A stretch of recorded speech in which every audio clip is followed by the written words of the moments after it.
مایا حضور علیہ الصلوۃ والسلام نے انت صاحبی فی الغار و صاحبی علی الحوض، اے ابو بکر تم غار میں بھی میرے ساتھی ہو اور حوض کوثر میں بھی میرے ساتھی ہو۔ اور آقا کریم علیہ الصلوۃ والسلام نے یہ بھی ارشاد فرمایا سب سے زیادہ جس نے میرے اوپر احسانات کیے ہیں وہ ابو بکر ہے۔ حضور نے فرمایا کسی کے مال نے مجھے اتنا نفع نہیں دیا جتنا ابو بکر کے مال نے دیا، جتنا ابو بکر کے مال نے دین کو، اسلام کو، میرے کاز کو نفع دیا ہے، میرے حضور نے فرمایا اتنا کسی کے مال نے نفع نہیں دیا۔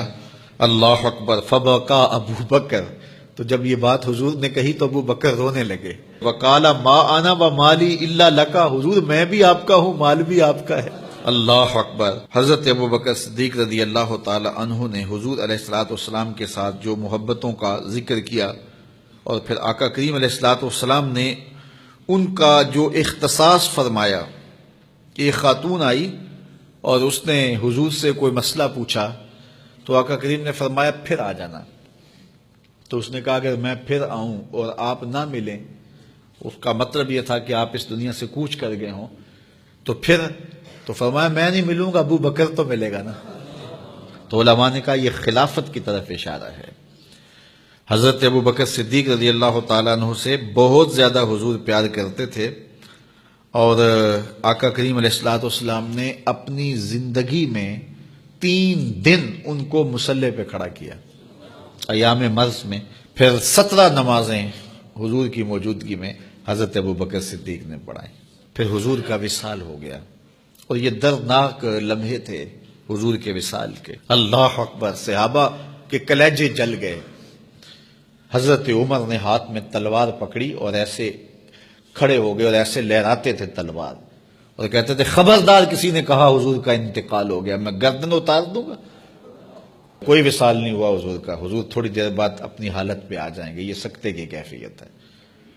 حضرت زید بن عبداللہ کے بیٹے نے جا کے کہا ابا جی حضور کا انتقال ہو گیا، تو انہوں نے باغ میں پانی دے رہے تھے، سب کام چھوڑ دیا، ہاتھ اٹھائے گا اللہم اذہب بصری حتی لا ارا بعد حبیبی محمد احدا، اے اللہ مجھے اندھا کر دے، آنکھوں کے دیے اس لیے روشن تھے کہ تیرے محبوب کو دیکھوں، جب حضور چلے گئے ہیں تو میں نے یہ چراغ کیا کرنے ہیں، بجھا دے ان چراغوں کو۔ تو کیا کیفیت تھی۔ حضرت فاطمہ بول رہی ہیں سبت علیہ مصائب لو انہا سبت علی الایام سرنا لیالیا، میرے اوپر وہ مصیبتیں ٹوٹی ہیں اگر یہ دنوں پہ ٹوٹ پڑتی تو دن کالی راتیں بن جاتے۔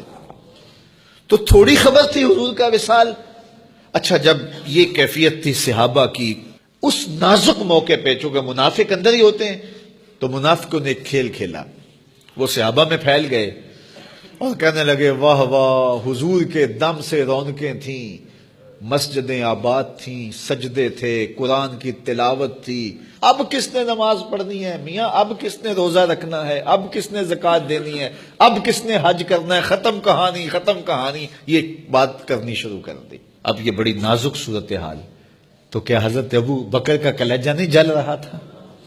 لیکن اس موقع پہ حضرت ابو بکر کھڑے ہوئے، اور پھر حضرت ابو بکر صدیق نے لوگوں سے مخاطب ہو کہا لوگوں مجھے ایک بات بتاؤ کہ تم اللہ کی عبادت کرتے تھے یا حضور کی کرتے تھے؟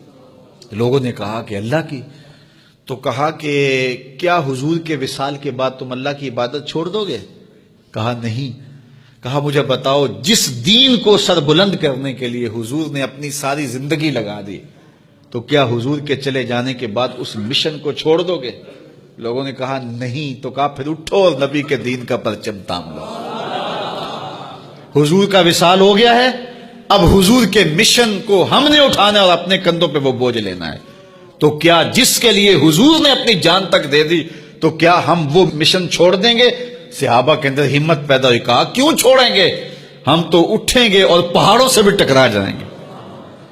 تو یہ وہ موقع تھا جس موقع کو سنبھالا حضرت ابو بکر نے۔ منافق تو چال چل گئے تھے، صحابہ پر صدموں کے پہاڑ ٹوٹ رہے تھے، ساری ذریت اسلام ساری زندگی جو ہے وہ تعریفیں کرتی رہے، مدح و ستائش کرتی رہے، ابو بکر صدیق کا یہ حق نہیں ادا ہو سکتا۔